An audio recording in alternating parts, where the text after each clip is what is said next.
Hi అండి అందరికీ. అందరు ఎలా ఉన్నారు? బాగున్నారా? అందరూ బాగుండాలని మనస్ఫూర్తిగా కోరుకుంటున్నాను. నేనైతే ఏం చేస్తున్నానని చూస్తున్నారా? నేనైతే సొరకాయ అప్పాలు చేస్తున్నాను. మేమైతే ఊరు వెళ్ళాము. ఎందుకంటే మా చుట్టాల వాళ్ళది మ్యారేజ్ ఉంటే వెళ్ళాము అక్కడికి. అక్కడ నుంచి అయితే మా ఇంటికి వెళ్ళాము అన్నమాట. దగ్గరే అక్కడ నుంచి మా ఇంటికి. తెల్లారి సండేనే కదా అని అయితే వెళ్ళాము. సాటర్డే పెళ్ళి, తెల్లారి సండే, అందుకే సండే అయ్యి కదా వెళ్ళి ఇంటికి వెళ్ళి అయితే వెళ్దామని ఆ రోజైతే ఇంటికి వెళ్ళాము అన్నమాట. జామకాయలు చూస్తుంటేనైతే సొరకాయలు కనబడ్డాయి. ముదిరిపోయిన సొరకాయలు చూడనట్టున్నారు మా అత్తమ్మ వాళ్ళు. అవి అయితే ముదిరిపోయినాయి. సొరకాయ గారెలు చేసుకుందామని అయితే చేశాను. ఈసారి చిన్న చిన్నవి కాకుండా పెద్దవిగా చేద్దామని పెద్దవిగా చేశాను. నేనైతే బయట పొయ్యి మీదనైతే చేస్తున్నాను. అలా మా వాళ్ళతో మాట్లాడుకుంటూ చేస్తున్నాను. మా వాళ్ళు అంటే ఎవరు అనుకుంటున్నారు? పిల్లలతో, మా బావ వాళ్ళ పిల్లలతో. మా పాపను ఇద్దరు ఆడిపిస్తున్నారు, ఒకరేమో వీడియో తీస్తున్నారు. ఎప్పుడు ఇంటికి పోయినా కానీ ఒక 2 డేస్ 3 డేస్ తప్ప ఎక్కువ ఉన్న రోజులే లేవు. మేమిద్దరం కలిసి మ్యారేజ్కి వెళ్ళకనైతే చాలా రోజులు అవుతుంది. ఇప్పుడు మళ్ళీ ఇన్ని రోజులకు మళ్ళీ ఇప్పుడు కలిసి వెళ్ళాము మ్యారేజ్కి.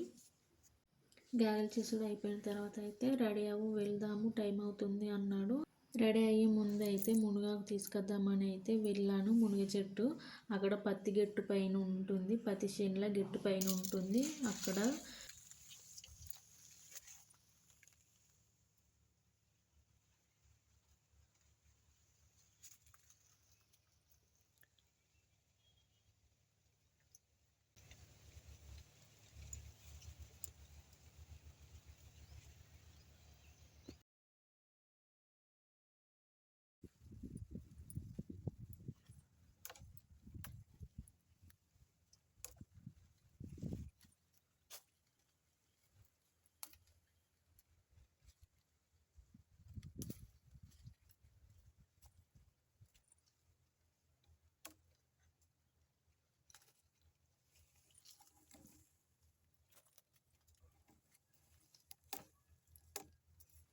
కరివేపాకు అయితే మా అమ్మమ్మ వాళ్ళ ఇంటికాడ నుంచి తీసుకొచ్చాను. మా అమ్మ వాళ్ళ ఇంట్లో అయితే మా ఇంటి పక్కకే.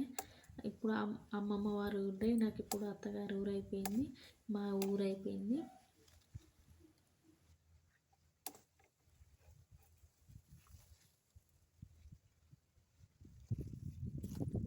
దీపావళి పండుగకి వచ్చినప్పుడు మునగాకు తీసుకెళ్ళాను, పొడి చేశాను, బాగుంది. అందుకోసమని ఇప్పుడు తీసుకెళ్తున్నాను, బాగుంటుంది మళ్ళీ చేద్దామని. ఇంటికి వస్తే అంతే మునగాకు, కరివేపాకు ఇంటి దగ్గర నుండి అయితే తీసుకెళ్తాను. వీటిని అక్కడ కొనాలి మళ్ళీ. ఇవి అయిపోయిందంటే మళ్ళీ కొనాల్సి వస్తుంది. కానీ ఇక్కడ నుంచి ఇప్పుడు వెళ్తున్నాం కదా అని అయితే ఇక్కడ నుంచి అయితే తీసుకెళ్తున్నాం. మా పెద్దక్క అయితే అక్కడ పత్తి ఏరుతుంటే నేను వెళ్తూ ఉంటే నేను భయపడతా వచ్చాను, నాతో పాటుగా వచ్చేసింది అక్కడికి. మా పెద్దక్క అంటే మా పెద్ద మామ వాళ్ళ కోడలు. నేనైతే అలా కాసేపు 4 చెట్లు ఏరాను. అలా ఏరానో లేదో మా పాప ఏడుస్తుందని చెప్పాను, ఫోన్ చేశారు. అక్కడి నుంచి అయితే ఇంటికి వెళ్ళాను. మా పెద్దక్క వాళ్ళు చెట్లు బాగా పెడతారు, కూరగాయల చెట్లు. నాకు కూడా అట్లా చెట్లు పెట్టాలి, అట్లా మన కూరగాయలు మనం తినే కూరగాయలు మనమే పండించుకోవాలని నాకు కూడా చాలా ఉంటుంది. కాకపోతే ఉండేదేమో హైదరాబాద్లో. నాకైతే సొంత ఊరికి పోయి అక్కడే ఉండాలి, అక్కడే బతకాలి అని అయితే ఉన్నాం. మీలో ఎంతమందికి అక్కడ హైదరాబాద్లో ఉండి సొంత ఊరికి వెళ్ళి బతకాలని అనిపించే వాళ్ళు ఉంటే కామెంట్ చేయండి.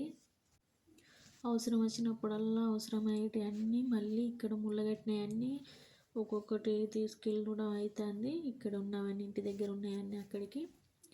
అదిగోండి ఆ ముళ్ళలన్నీ కట్టి పెట్టినాం. అలాగే పెళ్ళికి పెట్టిన బోళ్ళు అన్నీ అట్లాగే ఉండిపోయినాయి. అవసరం వచ్చినప్పుడల్లా కొన్ని తీసుకెళ్తున్నాం. అదిగో చూడండి అన్నీ జమ చేసి పెట్టాను. కాకరకాయలు, వంకాయలు, మునక్కాయ, పులగందగడ్డ, కరివేపాకు, నిమ్మకాయలు, జామకాయలు, ఇవన్నీ. కాకరకాయలు, వంకాయలు అయితే మా పెద్ద తమ్ముళ్ళు ఇచ్చారు, వాళ్ళ చెట్లు బాగా పెడతారు. ఈ వీడియో మీకు నచ్చినట్టయితే ఒక లైక్ చేయండి, అలాగే సబ్స్క్రైబ్ చేసుకోవడం మాత్రం మర్చిపోకండి. బాయ్.